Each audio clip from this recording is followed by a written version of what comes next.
ادعمونا بلايك للفيديو واشتراك بالقناة، فهذا يدعمنا كثيرا.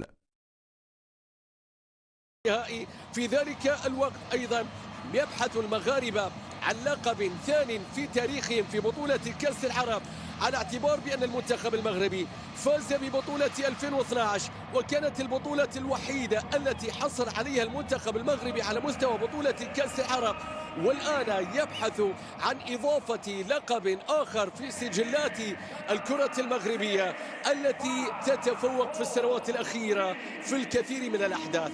العد التنازلي لضربة البداية، صفرت حكم المباراة النرويجي بسم الله وعلى بركة الله في شوط المباراة الأول. مشاهدينا متابعينا، كل الأماني، كل الدعوات، كل القلوب، تمر السنوات وتظل مباريات المنتخب. الكرة من يحيى الغساني، فيها انطلاقة، فيها محاولة، فيها تمريرة من خيمة، استلم يا يحيى، لكن الكرة بعد فاينل قبل أن تبدأ هذه القمة يا خيمة عرضية، الكرة بعد ذلك تبعد في اللقطة الماضية والكرة بترجع مرة أخرى. نشوف ونتابع يا علي صالح، شوف علي صالح من دكة البدلاء تحمس، كان يحاول أيام فقط يخسر تأهل منتخب الإمارات إلى بطولة كأس العالم. قبل هذا لا تخسر أبدا، الإمارات لا تخسر أبدا. المسألة نعم فوز وخسارة في كرة القدم، لكن الارتباط أكبر من ذلك بكثير، الارتباط بوطن أكبر من ذلك بكثير. ماجد راشد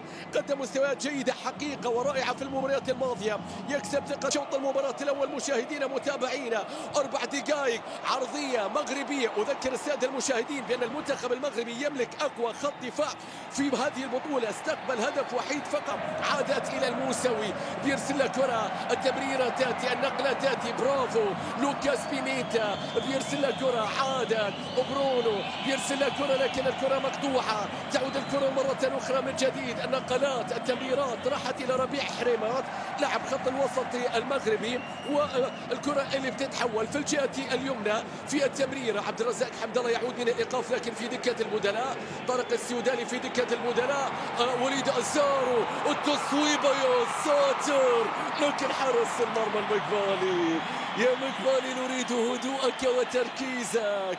هذا الدور بحسابات خاصة ونعول كثيرا على التطور الذهني، لكن الكرة بترجع مرة أخرى. عصام فاي بحريمات اللي بدورة بيرسل كرة، 9 دقائق صارت خطيرة إلى الزحزوح، لكن برافو ماجد راشد، برافو يحيى الغساني في العودة. هذه المحاولة في مكان سليم لمصلحة المنتخب المغربي. شوف النقلات، شوف التمريرات، مغربية فيها انطلاقة، فيها تمريرة، فيها تصويبة، لكن حارس المرمى حمد المقبالي. هذا ثاني تهديد المنتخب المغربي. شوف هذا أنس باش، شوف هذا أنس باش، اللحم الواضح في الصورة. احنا 3 حتى وإن كانت بعض الأمور التي لا يمكن تعميمها أبدا تظهر في مثل هذه المباريات، بعض التراشق، بعض الأحاديث الجانبية، بعض الأخلاق غير بدون روح رياضية. الكرة بترجع مرة أخرى، تظهر مثل هذه الأمور لا يمكن حقيقة أيضا تعميمها أبدا. تتمنى بأن لا تشاهدها في مثل هذه التجمعات، تتمنى حقيقة أن تسود الروح الرياضية والأخلاق أيضا. بطولة كأس أفريقيا المحلية، نوصل سيمي فاينل مع منتخب المغرب أيضا في بطولة كأس العرب، والآن كرة عرضية مغربية فيها متابعة، لكن حمد المقبالي بيسيطر عليها. 11 دقيقة مرت من زمن شوط المباراة الأول لهذا اللقاء. الكرة بترجع مرة أخرى، لحظة بالإمارات مع فريق أيضا ونادي الإمارات سابقا. الكرة العالية والسريعة في مكان إلى الزحزوح، الزحزوح معاه ماجد راشد، ماجد راشد، هنا الزحزوح عدى، هنا الزحزوح مرر. الكرة بترجع مرة أخرى، مغربية عرضية خطيرة روسية، لكن حمد المقبالي إنهم يقتربون من الخطورة أكثر. شوف هذا الزحزوح خطير في صناعة الألعاب، خطير في الكرات العرضية. نرجع لتصريح مدرب المنتخب المغربي، لاعبين المغاربة اللي تواجدوا وما زالوا يتواجدون هنا في أنديتنا قصة طويلة جدا ممتدة لا تنتهي. الكرة بتصل مرة أخرى، يحيى الغساني، آخر نهائي لمنتخب الإمارات كان في 2017 أو في 2018 كأس الخليج في الكويت، والعرضية، لكن برافو لوكاس بيمينتا، برافو لوكاس بيمينتا، يبعد الكرة آخر نهائي خليجي 23 في الكويت والخسارة أمام الكويت. اعتقدوا أن الكابتن الكبير علي الحمسي أيضا يتذكر تلك المباراة. الكرة بترجع مرة أخرى والكرة بتصل في مكان فيها مرور، فيها انطلاقة، فيها عرضية. برافو بومينتا. ولو أن المنتخب المغربي بدأ يوصل إلى منطقة شوية شكل خطورة، يعني ما اتفقنا يا كوزمان، المنطقة صارت شوي خطرة لأن المغربي بعد ذلك تعود والكرة بترجع مرة أخرى. المنتخب المغربي أفضل، أخطر، يتواجد في ملعبنا وفي منطقتنا وما زال يتناقل الكرات، لكن برافو. الكرة بترجع مرة أخرى باتجاه يحيى يتقدم، يحيى طالب، الكرة بترجع، عاون فيها، وصلت الآن العرضية يا خالد، ترجع الكرة مرة أخرى بعد ذلك. هنا المرور يا خيمي، هنا التمريرة يا والإمارات تريد الكتابة، موعد يريدونه للأحلام والأبيض يريد تحقيقه. هنا الانطلاقة، هنا التمريرة، الله الله. القضية هنا في قطر وتريد أن تستعيد لقب كأس أفريقيا، لكن الآن الكرة، الله الله. يا برونو اختر زاوية، يا برونو قمت بالصعب، اختر زاوية، مستحيل اللقطة. شوف المرور بعد التمريرة، شوف التصويبة، لكن الكرة وصلت إلى حارس المرمى. يمكننا أكثر يا خيمي، في مكان إلى الروبن، يلا يا يحيى، العرضية، الرأسية، الله. ضاعت وتحولت إلى خارج الملعب. ماذا يقول المساعد؟ هل هناك شيء يمكن؟ شوف التمريرة، شوفي كرة بترجع مرة أخرى في مكان، راحت الكرة في الجهة اليسرى، عرضية، روسيا، الله. المغاربة يتقدمون بهدف عن طريق كريم البركاوي كالعادة في مباراة كانت متكافئة، إلا أن المنتخب المغربي اصطاد لقطته وسجل هدفا هنا في هذه المباراة، بعكس أمانينا، بعكس انتظارنا، بعكس ما كنا نريده في هذا اللقاء. في الدقيقة 28 كرة عرضية، شوف اللقطة، شوف كيف يترك حمزة موسوي هنا بدون رقابة، بدون ضغط، يرسل كرة عرضية. شوف كريم البركاوي، شوف هنا يأتي بدون أيضا رقابة أيضا ونجاح من جانب روبن، يرتقي هنا ويضع كرة. كريم البركاوي اللي يتواجد في فريق الظفرة وفي دورينا، هو كريم أيضا ويعرف لاعبينا ويسجل هدف المنتخب المغربي في هذا اللقاء في الشوط الأول. سعادة كبيرة لجماهير المنتخب المغربي. هذه الأخطاء، هذه الهفوات، كرة عرضية بدون ضغط من حمزة الموسوي، بعد ذلك رأسية ورقابة. تصل الآن في مكان في الجهة اليسرى، فيها تمريرة، عادت الكرة عن طريق اللاعب أمين الزحزوح في الجهة اليسرى بنفس الطريقة، يحاول فيها، ترجع مرة أخرى المنتخب المغربي اللي صار أكثر سيطرة وأكثر استحواذا وأكثر تواجدا في ملعبنا الآن. والكرة بترجع مرة أخرى إلى أمين الزحزوح، خالد الضنحاني، والخطأ في اللقطة الماضية لا يمكن تركه في هذه الجهة يا خالد، انتبه. الهدف كان من هنا أيضا، وهذه اللقطة كان من الممكن المرور وشيء بعد ذلك قطع من القلق بعد هدف أول وكرة ثابتة خطيرة راسية. ساشا يبعد الكرة، تعود الكرة الآن باتجاه بلكسوت للمنتخب المغربي، خطيرة، تصويبة، الله يا المقبالي، الله يا حمد، يتصدى لهدف محقق للمنتخب المغربي في هذه اللقطة. برافو لحمد المقبالي، شوف الزحزوح وشوف التصويبة وشوف اللقطة التي تحولت إلى ضربة ركنية لمصلحتي. هذا الزحزوح والكرة العرضية، صاروا خطرين. تفوق الآن، تفوق نفسي، تفوق ذهني بعد أن سجلوا الهدف. سيطر الآن بشكل كبير، وصول إلى منطقة الجزاء. سفيان بفتيني، أوكي، قلنا التفاعل بصوت أعلى من جماهير المغرب. الله على تمريرة رائعة، وبعد ذلك راية وتسلل بلكسوت، راية وتسلل. بعد نسخ نصل إلى النسخة 11. الآن منتخبنا يحاول والكرة تعود، والكرة بتصل إلى يحيى الغساني في مكان يا يحيى، بيرسل له كرة، ما زالت المحاولة، ما زالت التصويبة، لكن الكرة إلى خارج. الضنحاني حكم المباراة يشير على رأيه تسلل في اللقطة الماضية، والكرة اللي تحولت بعد ذلك. شوف هذه اللقطة بالفعل قرار في مكان التمريرة اللي بتصل باتجاه خيمي يحاول فيه والبينية والانطلاقة، يحيى الغساني عداها هنا الهروب، لكن الكرة بعد ذلك تتخلى. بلكسوت يبعدون فرصة من أمام برونو، محاولة وتمريرة كانت يلا فرحهم، عرضية راسية، لكن الكرة من ساشا إلى ضربة ركنية ستكون على يسار حارس المرمى. شوف وتابع الوقت بدل الضايع، انتهى. صفرت حكم المنتخب المغربي، تقدموا بهدف. لم تكن الفرص كثيرة في الشوط الأول وإن كانت الأفضلية مغربية، لكن الآن التصويبة كايو لوكاس، فرصة كانت خطيرة في اللقطة الماضية، لكن الكرة تصطدم عن طريق اللاعب كايو لوكاس وبتتحول بعد ذلك. قادر على مسألة التوازن هجوما ودفاعا، نستطيع أن نخلق فرص ولكن ليس على حساب الدفاع. يحيى الغساني فيها تمريرة، فيها نقلات، فيها تصويبة، الله مستحيل اللقطة، يعني فرصة كادت أن تقلب المباراة مرة أخرى، مش ممكن.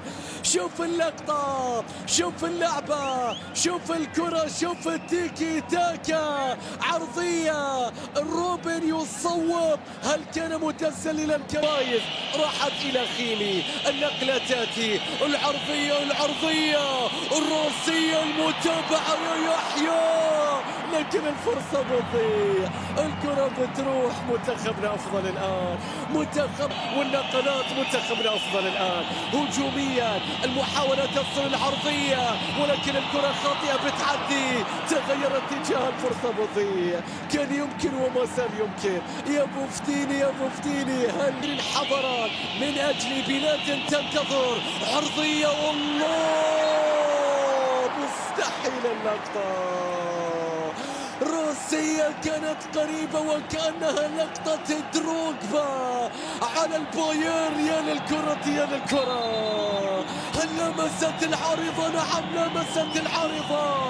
شوف الكرة الراسية وشوف هذه اللقطة، يا ساتر يا للعارضة، على الدوران يا خيمي، يا سلام على تغيير الاتجاه، عرضية ممكن، المتابعة من أين يا يحيى، عرضية، ولكن الكرة إلى خارج الملعب.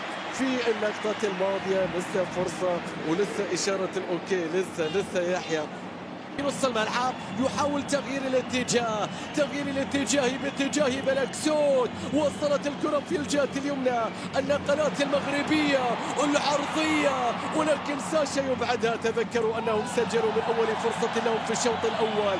برافو يا ماجد يا راشد، برافو يا يحيى، برافو يا خيمي، لا أسحبها يا خيمي، لا للاستعجال هنا.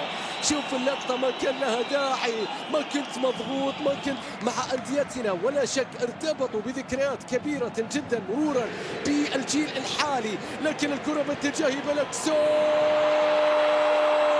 الحمد لله. يا وليد أزارو أنت تلعب معنا يا وليد أزارو، تذكر ذلك. شوف اللقطة، يعني كان متسلل شوي، اعتقد في اللقطة الماضية، لكن عرضية يا ساتر ورأسية من وليد أزارو، لكن مرت بسلام. يسرى فيها تمريرة، فيها محاولة، راحت إلى بلكسوت، ولكن برافو وصلت إلى يحيى. هذه يا يحيى راسية، ولكن الكرة من جانب برونو في اللقطة الماضية. راسية من أقل الفرص، كانت الكرة راسية جميلة بضربة ركنية برونو قبل قليل، ولكن الكرة بتضيع، والآن صارت خطيرة للمنتخب المغربي من أسامة طنان إلى وليد أزارو، ولكن الكرة بترجع إلى خارج الملعب. نقترب من وصلوا الآن للسيمي فاينل، هم المجموعة الثانية والمجموعة الثالثة. الكرة العرضية في مكان، الراسية لمصلحة المنتخب المغربي. وليد أزارو في عليه دفعة في اللقطة الماضية. هذا وليد أزارو يريد أن يسجل إلى خيمي يتقدم، عصام فايز إلى ماجد صواب، لكن الكرة إلى خارج الملعب.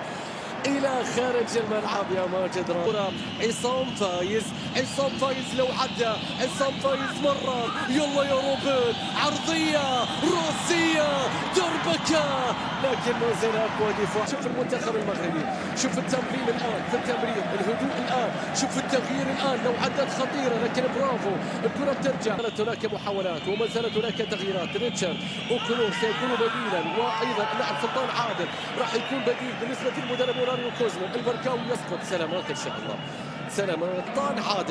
سلطان عادل بيرسل الكرة في مكان، الكرة بترجع مرة أخرى فيها بالحضور بالقدرات بما يمكن فعله في هذه اللحظات. يا روبن هذه فرصة، هذه التمريرة، ما زالت المحاولة، ما زالت الفرصة. الكرة تأتي ريتشارد إلى كايو، عرضية لكن الكرة بعد ذلك بتتخلص. تعود الكرة مرة أخرى، نقل الكرة في مكان، ما زالت المحاولة. عصام فايز 1-2 بيرسل الكرة، غير الاتجاه بين الخطوط، عرضية لمين يا عصام فايز؟ المين هذا؟ ما زال هناك وقت، وما زلنا نؤمن بالحظوظ يا علي صالح، لكن الكرة بعد ذلك مقطوعة للمنتخب المغربي. عبد الرزاق حمد الله حافظ حجز حظا، لكن حكم المباراة يشير إلى خطأ على لوكاس بيمينتا، يقول على الكرة يمكن له أن يصل به بالمنتخب المغربي في سنوات طويلة ماضية، لكن الكرة من يحيى راسية لن تأتي، لكن الكرة بترجع مرة أخرى. من يخلفهم؟ روبن وكايو. هذا يحيى وقف، سيطر، حاول بين التمرير الآن لكن بالخطأ. دفاع مغربي منظم، والكرة من لوكاس، برافو يا لوكاس، يحاول فيها، الكرة بترجع إلى سلطان عادل، التمريرة راحت إلى خيمي، المحاولة يا ريتشارد الله يا سلطان عادل، فيها محاولة، فيها عرضية، فيها راسية، فيها دربكة يا علي صالح من جديد، يا محاولة من كايو، ولكن الكرة بتبعد مع عصام فايز الآن يتقدم بيمشيها، لكن أطول من اللازم. وصل الآن ريتشارد، وبرافو ريتشارد على تنفيذ ضربة ركنية بكرة عرضية راسية. التصويبة يا رب، المتابعة، لكن الكرة وصلت إلى حارس المرمى. الكرة أيضا تتلاعب بأعصاب الجميع يا خيمي ينتظر إلى لوكاس بيمينتا بإرسال كرة عرضية عالية، لكن سهل من روم جدا في شوط المباراة الثاني، لكن لم يكتمل حتى هذه اللحظة بالوصول إلى المرمى. والكرة بترجع من كايو لوكاس بيرسل الكرة بعد ذلك إلى ريتشارد أوكولور، لكن سفيان بوفتيني مغربية، والمحاولة اللي بتصل طويلة وأمامية في مكان. تعود الكرة مرة أخرى، عبد الرزاق كنترول، بعد ذلك هات وخذ، راحت للخطير عبد الرزاق حمد الله، عبد الرزاق استلم، عبد الرزاق سلم المنتخب المغربي إلى المباراة النهائية بهدف سجله عبد الرزاق حمد الله بأهداف الآخرين. أشرف المهداوي يشرف على إنهاء هذه اللقطة ويصل ويقترب بالمنتخب المغربي. هكذا يكون العقاب على الفرص التي تضيع هناك وتسجل هنا، هكذا تزداد حسرتك على الفرص التي لا تسجلها هناك وتستقبلها هنا. شوف عبد الرزاق، شوف الوتو، شوف النقلات، شوف أشرف المهداوي، هذا هدف سجل السكتيوي. البدلاء اللي نزلهم أشرف المهداوي لاعب فريق التعاون، عبد الرزاق لاعب فريق الشباب، النقلات، التمريرات، وهنا الإشراف على إنهاء هذه اللقطة بعد أن اصطدمت في المدافع. وسعادة كبيرة للأشقاء هناك في المغرب، وابتسامة الحسرة مع بعض من جانب كوزمان، وشايف الغضب، وشايف هنا سعادة كبيرة سينفجر الآن أشرف المهداوي بعد أن تتحول إلى خارج الملعب. رمية تماس في الوقت بدل الضايع.